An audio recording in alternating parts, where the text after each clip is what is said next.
Innal hamdalillah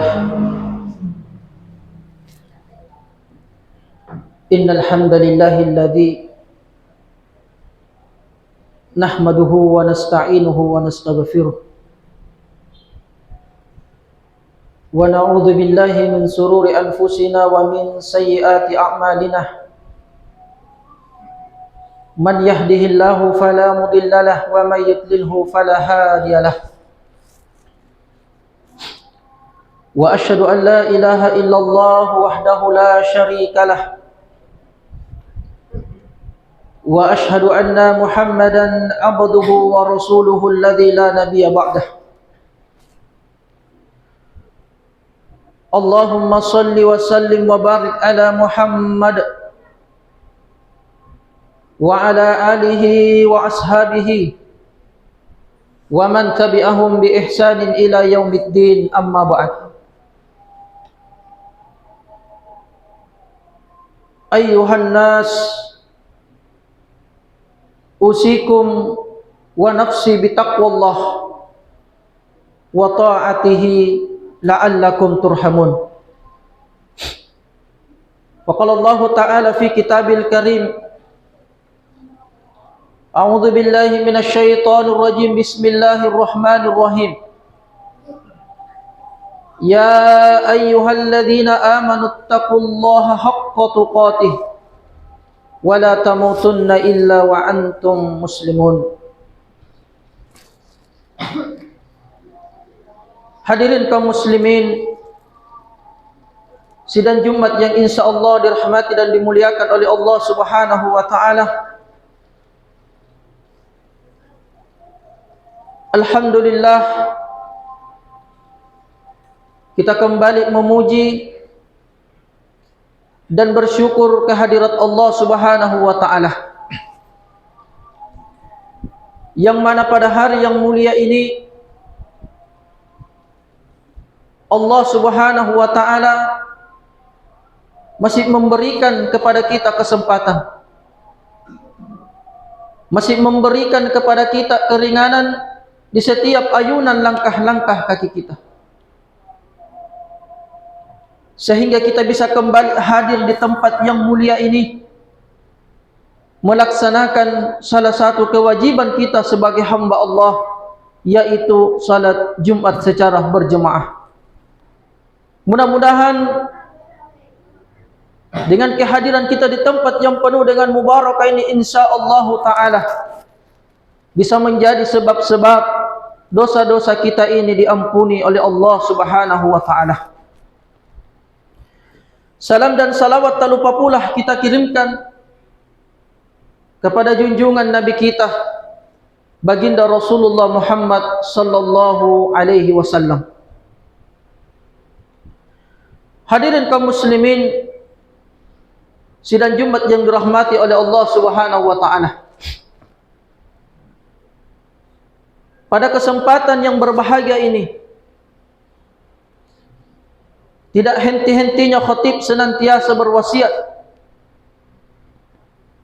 khususnya kepada diri pribadi dan umumnya kepada jemaah yang hadir.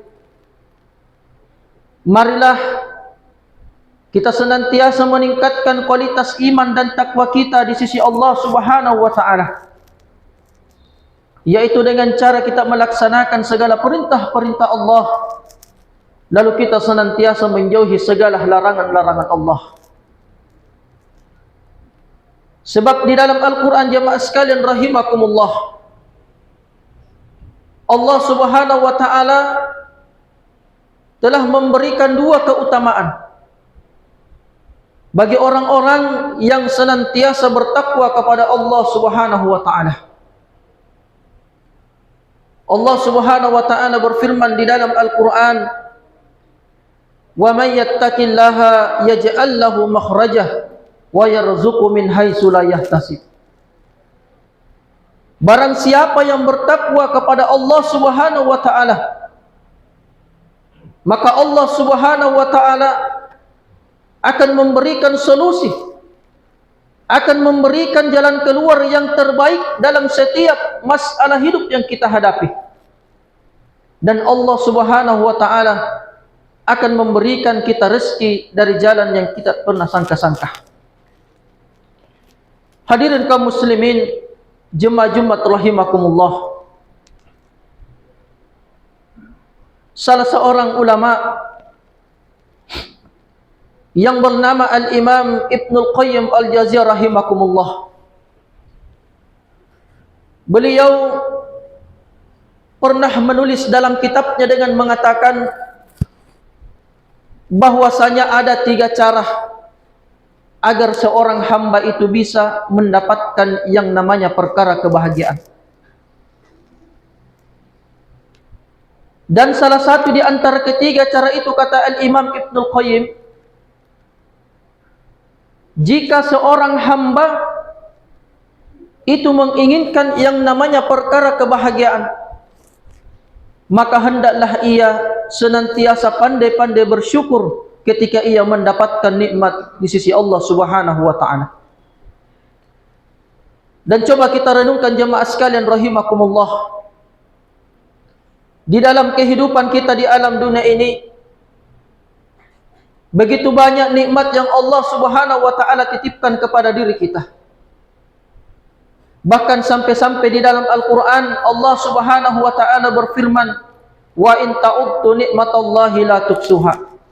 Sekiranya, kata Allah Subhanahu wa ta'ala, engkau ingin mencoba menghitung-hitung nikmatku itu, maka sekali-kali engkau tidak akan pernah sanggup untuk menghitungnya. Olehnya itu jemaah sekalian rahimakumullah, di antara salah satu nikmat Allah Subhanahu wa taala yang mesti kita syukuri dalam kehidupan kita di alam dunia ini adalah nikmat umur. Bagaimana cara kita bersyukur dengan nikmat umur ini? Yaitu kita pergunakan umur kita ini semata-mata beribadah, sujud, menyembah hanya kepada Allah. Namun jemaah sekalian rahimakumullah, sungguh disayangkan di zaman ini, ternyata masih banyak di antara saudara-saudara kita kaum muslimin yang menghabiskan umurnya di dunia, solatnya hanya sekali dalam sepekan. Bahkan ada di antara saudara-saudara kita, mereka mengaku beragama Islam, akan tetapi mereka habiskan umurnya di dunia ini, solatnya hanya 2 kali dalam setahun. Nah, padahal perkara umur ini jemaah sekalian rahimakumullah adalah perkara yang nantinya akan diminta pertanggungjawabannya kelak di hadapan Allah Subhanahu wa taala. Sebagaimana sabda Rasulullah sallallahu alaihi wasallam, la tazulu qadama 'abdin yaumal qiyamah hatta yus'alu an arba'. Kata Rasulullah, tidaklah akan bergeser sedikit pun kedua kaki seorang hamba di hari kemudian sebelum mereka semua itu dipertanyakan tentang 4 perkara. Dan salah satu di antara keempat perkara itu, kata Rasulullah, adalah perkara tentang umur kita ini. Kemana kita habiskan umur yang Allah Subhanahu wa ta'ala titipkan kepada diri kita. Apakah kita menghabiskan umur kita ini di dalam melakukan ketaatan kita kepada Allah Subhanahu wa ta'ala, atau malah sebaliknya, kita menghabiskan umur kita ini di dalam melakukan perkara-perkara yang dibenci oleh Allah Subhanahu wa ta'ala. Maka dari itu jemaah sekalian rahimakumullah, Rasulullah sallallahu alaihi wasallam jauh-jauh hari beliau pernah berpesan kepada kita semua. Apa pesan Rasulullah kepada kita? Isma syi'ta fa innaka mayyit. Rasulullah berpesan kepada kita, hiduplah engkau sesuka hatimu di alam dunia ini. Kita ingin hidup 100 tahun, silahkan. Kita ingin hidup 1000 tahun, silahkan. Fa innaka mayyitun, tetapi ingat, sebesar apapun umur yang Allah Subhanahu wa ta'ala titipkan kepada diri kita ini, maka suatu hari nanti pasti kita akan merasakan yang namanya perkara kematian. Oleh karenanya pernah suatu ketika Nabi Musa alaihissalam, beliau pernah didatangi oleh malaikat maut yang datang dalam bentuk wujud seorang lelaki. Malaikat maut ini berkata kepada Musa, wahai Musa, sesungguhnya aku hadir di hadapanmu ini atas perintah Allah untuk mencabut nyawamu. Lalu kemudian Nabi Musa alaihissalam di dalam kisah ini menampar malaikat maut. Lalu kembali malaikat maut ini menghadap kepada Allah. Malaikat maut berkata, ya Allah, Sungguh pada hari ini Engkau telah mengutus saya kepada seorang hamba yang belum menginginkan yang namanya perkara kematian. Lalu kemudian Allah Subhanahu wa taala mengutus malaikat yang lain kepada Nabi Musa alaihi salam. Lalu Allah berkata kepada malaikatnya, suruh letakkan tangannya Musa itu di atas punggung sapi jantan. Lalu kemudian Allah Subhanahu wa taala memerintahkan kepada Nabi Musa alaihi salam untuk mengangkat kedua telapak tangannya. Lalu Allah berkata kepada Musa, wahai Musa, setiap sehelai bulu sapi yang ada di kedua telapak tanganmu itu, maka saya akan menambah umurmu 1 tahun sebanyak bulu sapi yang ada di kedua telapak tanganmu itu. Lalu Musa pun kembali bertanya kepada Tuhannya, ya Allah, setelah engkau menambah sekian banyak umur saya ini, maka apa yang akan terjadi setelahnya? Maka Allah kemudian menjawab, maka setelahnya itu wahai Musa adalah kematian. Lalu Musa pun berkata, ya Allah, kalau begitu cabutlah nyawa saya sekarang. Di dalam kisah ini jemaah sekalian rahimakumullah, paling tidak ada 2 pelajaran penting yang bisa kita petik.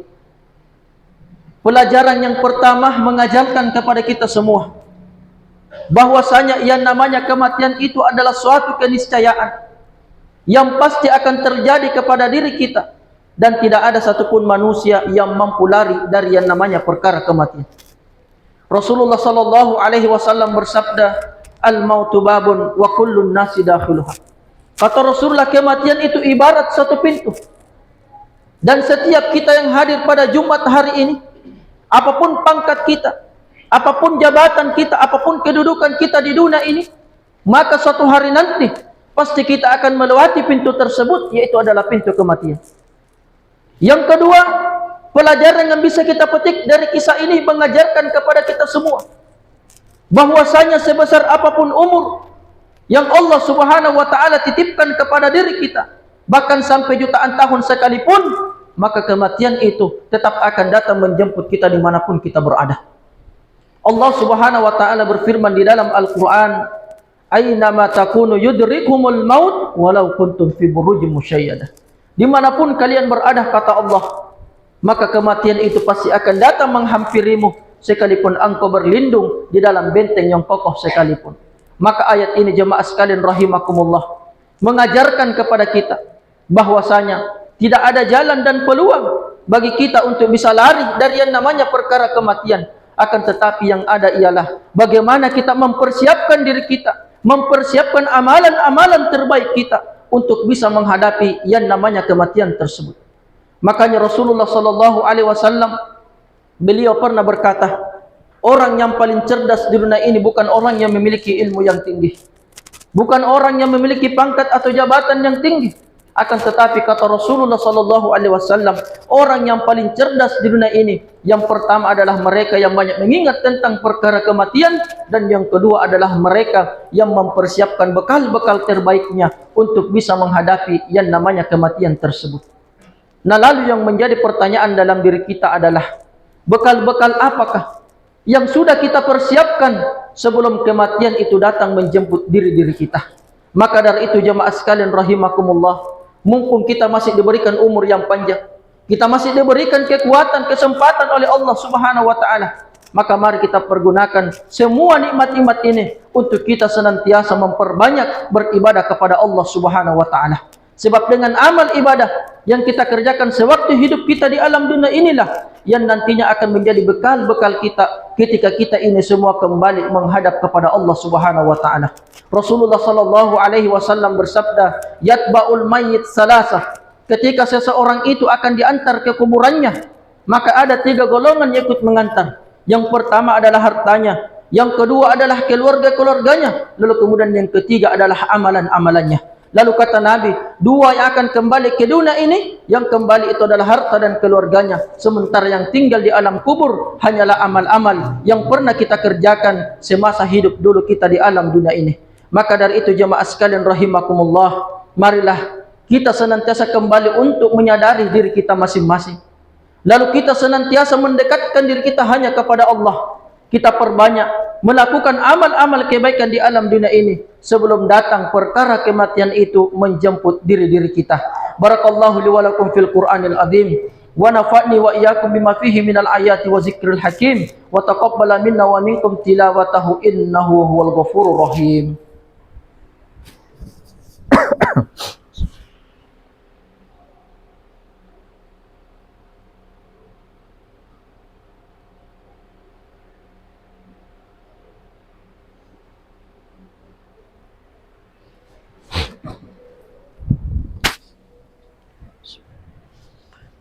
Alhamdulillah, alhamdulillahi rabbil alamin, wassalatu wassalamu ala asrafil anbiya'i wal mursalin, sayyidina Muhammadin wa ala alihi wa ashabihi ajma'in, amma ba'd.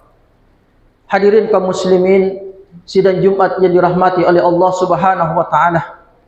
Marilah kita sejenak menundukkan kepala kita, seraya kita bermunajat kepada Allah Subhanahu wa taala. Mudah-mudahan pertemuan kita pada hari ini insyaallah dirahmati dan dimuliakan di sisi Allah Subhanahu wa taala.